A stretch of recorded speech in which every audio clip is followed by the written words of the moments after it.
Mga bedista, magpasalamat ng buong puso ngayong Pasko. Ito 2015, 2016, 2017, 2018, 2019, 2020, 2021, 2022, ang 2023 San Beda University Christmas Music Video.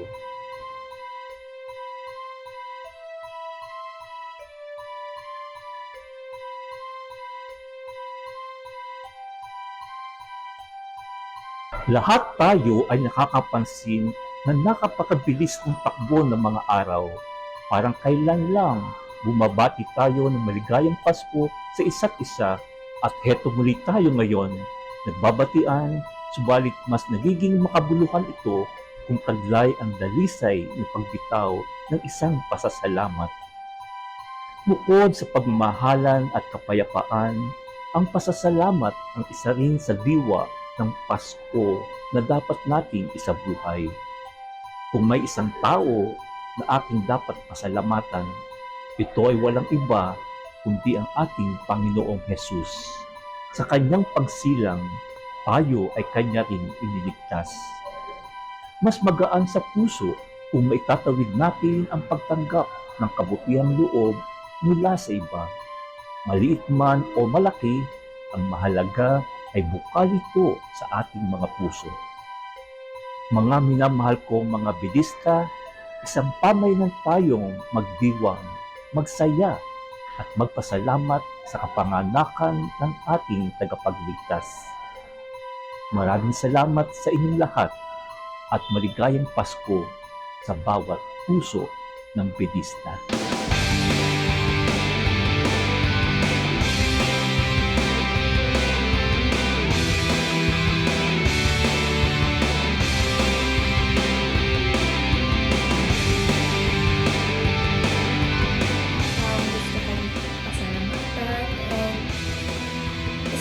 Is yung classmates, hindi nila hinahayaan isa sa amin is malaki. Mine would be same as well with summer. So, the professors, yung mga seniors, and also yung mga ka-blocks namin. So, they really helped me to adjust. Thank you, SB! Merry Christmas! Thank you, SB! Merry Christmas! Para ngayong Pasko, para sa mga nais mong pasalamatan, una na dyan yung aking families and loved ones for being my constant source of unconditional love, joy, support, and inspiration.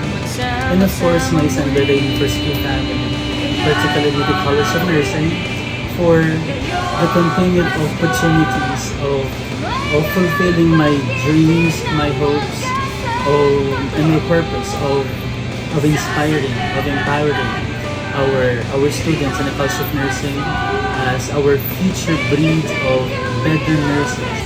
Thank you. We love you, SBU. Gusto ko pasalamatan ngayong Pasko ay si Ma'am Babsy kasi siya yung nag-organize ng cupping and pinning in our duty ko. Thank you. We love you, SBU. Thank you. We love you, SBU. I'm thankful for the whole Bedan community, especially to the College of Medicine. Naalala ko, nung student pa lang ako, nung applying pa lang ako for admission, the moment na nag-step out sa San Beda, na-feel ko na parang hope talaga siya. So, kahit sa mga guards, sa mga maintenance, yung staff, very accommodating nila. Pero if I were to name someone that I am really thankful for and grateful dito sa San Beda, it would be Dr. Morelos. Doc, if you're watching, thank you so much for being our mother dito sa College of Medicine. So every student, alam yan na pag sinabing Dr. Morelos, yan yung mother figure namin sa college. Lahat ng student, I'm sure, especially kami, Doc, na first hand na experience na makasama ka and nakabanding ka. Thankful kami kasi ginagayad mo kami kahit nung students pa lang kami. And now that we're colleagues, nandyan ka pa rin para i-guide kami as a mother.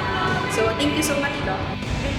In general, San Beda College of Medicine has helped me to become the beneficial na they want us to be. Kumbaga. And I'm grateful for the San Beda College of Medicine for giving me a quality education that not only exemplifies medical knowledge but exemplifies Benedictine values that help me to become, not only to become a better doctor but also to become a better. Ipagdiriwang natin ng kulay na putit pula, kulay ng pagmamahal ng San Beda. I want to thank you to all the teachers within San Beda University, not only for giving us all their time and opportunity to help us improve ourselves and our grades, but also giving us opportunities to make up for what we missed during our absences, and overall being great leaders in moving forward. From Senior High School Manila, Merry Christmas! Student Body of San Beda University Manila Senior High School, we wish everyone a Merry Christmas and a Happy Holiday! To all faculty members, administrators, staff, and non-teaching personnel, We would like to greet you a Merry Christmas and a Happy Holidays from the Senior High School Student Council. Ako po si Ate Tata, 35 years of service in San Beda. Thank you for all your prayers and financial assistance to my husband Alan, who underwent an operation due to colon cancer. Maraming salamat sa San Beda community. Merry Christmas to all. Hi, my name is Hernan Mosay from Bacolod City, Negros Occidental. And ang gusto kong pasalamatan ngayong darating na Pasko is una-una sa lahat si God and yung parents ko na laging sumusuporta at saka mga tumutulong sa akin yung mga sponsor ko, si Father Gigi Ansola, and syempre yung coaches and yung mga tumutulong na dito sa San Beda community, at lalo na din si Sir Aler na kahit tinanggap mo pa rin ako dito sa San Beda University. Thank you, SBU! Merry Christmas from SOC! Merry Christmas from the Senior Student Council! Mula sa Barangay LG9, puso ang nagpapasalamat sa San Beda University. Maraming salamat po! San Beda!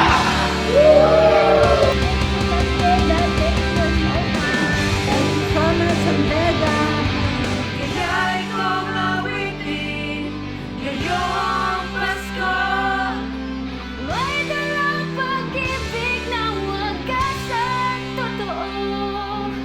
Sa San Beda tayo magdiriwang ng Pasko. Thank you, we love SBU. Salamat sa pagbigay ng kasiyahan. Salamat kasama ka walang iwanan. Salamat sa ating pangalawang tahanan. Thank you, we love SBU.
Being Bedan, I can say that I have a very grateful heart, especially what I have been through this particular year. Some of you may not have known that I'm undergoing chemo treatment now because I was diagnosed to have thymoma malignant.